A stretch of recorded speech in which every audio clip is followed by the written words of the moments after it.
ଶୁଣ ଶୁଣ ଶୁଣ ବୈଦ୍ୟଙ୍କ ବେଦନା କେହି ଶୁଣୁନାହାନ୍ତି। ଓଡ଼ିଶାର ସ୍ୱାସ୍ଥ୍ୟ ବ୍ୟବସ୍ଥା ଭାଙ୍ଗି ପଡ଼ିଛି। ଆଇସ୍କୁ ନ୍ୟାୟ ଦିଅ, ଜନତାକୁ ଚିକିତ୍ସା ଦିଅ। বিগত 24 দিন হব আমি কলা ব্যাচ পিঁধি প্রতিবাদ করছু এবং আজকু 6 দিন হেলা কলেজ গেটে তালা ঝুলুছি। কলেজ গেটে তালা ঝুলুছি কাহিঁকি? কারণ সরকার দেবা ধর্মর প্রতিশ্রুতি কো সরকার আঁখিঠারে করিছন্তি। ପ୍ରତିଶ୍ରୁତି ମିଥ୍ୟା, ପ୍ରଶାସନ ମିଥ୍ୟା। ଆମେ ଚାହୁଁ ନ୍ୟାୟ, ନହେଲେ ସଚିବ କଥା। আরে এতে হোয়ালা কোন পাই? আরে কিছু হবনি, যা চালিছি সবু ঠিক চালিছি। ঠিক চালিছি? কোন ঠিক চালিছি? আয়ুষ ডাক্তারଙ୍କର নিযুক্তি করা যাও ନାହିଁ। ଆମ ଆୟୁଷର ଯେଉଁ ପଦବୀ ଥିଲା ଯାହା 1285 ଥିଲା ତାହା ବର୍ତ୍ତମାନ କମି 651 ହେଇଯାଇଛି। କ'ଣ ଚାଲିଛି? ଆମେ ଚାହୁଁଛୁ ଆୟୁଷର ପଦବୀ ବୃଦ୍ଧି କରାଯାଉ, ଆମର ପଦବୀ ବୃଦ୍ଧି କରାଯାଉ। ପଦବୀ ବୃଦ୍ଧି କର, ଡାକ୍ତରୀ ନିଯୁକ୍ତି ଦିଅ। আহুরি শুনন্তু হোমিওপ্যাথি পিজি সিট পাই 3টি সিট আর আয়ুর্বেদিক পাই 33টি। আরে পাঠ পড়িয়া ପାଇଁ এতে ব্যস্ত কোন ପାଇଁ? সেবা মনোভাব রখ, সবু কিছু ঠিক হব। 2024 নভেম্বর ଆମ ଆୟୁଷ ଛାତ୍ରଛାତ୍ରୀଙ୍କର ଷ୍ଟାଇପେଣ୍ଡ ପାଇଁ ତଥ୍ୟ ମଗା ଯାଇଥିଲା, କିନ୍ତୁ ସେଇ ଷ୍ଟାଇପେଣ୍ଡ ଆଜି ଯାଏଁ ମିଳି ପାରିଲା ନାହିଁ। হ্যালো, আরে এমবিবিএস পিলাঙ্কর বিল পাস ହେଲା ତ? কোন ହେଇନି? যথা শীঘ্র পাস কর। আও তুমি কোন কହୁଥିଲ? ଷ୍ଟାଇପେଣ୍ଡ, ଆମର ଡାଇନାମିକ ଷ୍ଟାଇପେଣ୍ଡ ଦରକାର।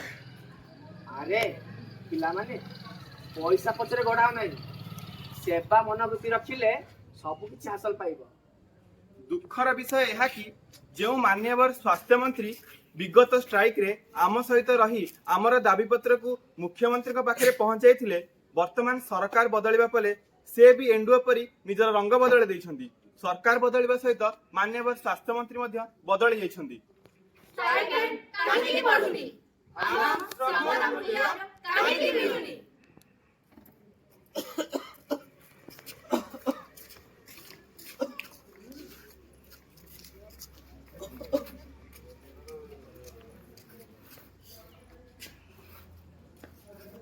আরে আয়ুষ পিলা স্ট্রাইক রে বসছেন তো?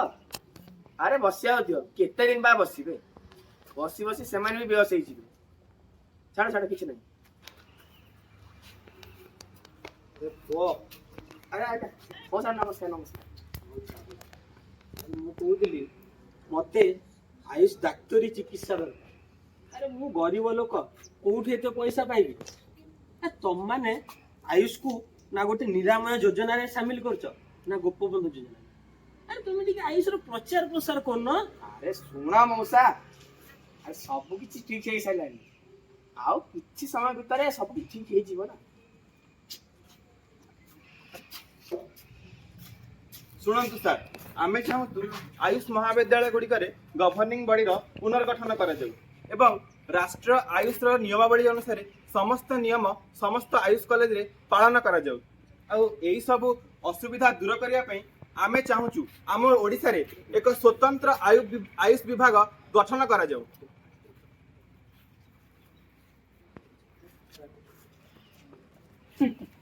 ଏଇ ଦେଖ ଆମ ଅନ୍ଧ ସରକାର, ଯିଏ ଆଜି ସାଜିଛି ଗାନ୍ଧାରୀ, ଆଖି ଥାଇ ବି ନଥିଲା ଭଳିଆ ଅଭିନୟ କରୁଛି। ଶୁଣିବ କିଏ? ସରକାର ଏଠି ଚେଇଁକି ଶୁଏ, ଚେଇଁକି ଶୁଏ, ଚେଇଁକି ଶୁଏ। শুণ সরকার শেষ চেতাবনী, যদি আমার প্রমুখ 3টি দাবি সহিত আহুরি দাবি যদি সরকার ন শুনিছন্তি তাহলে আন্দোলন আগুক আহুরি তীব্রতর হব।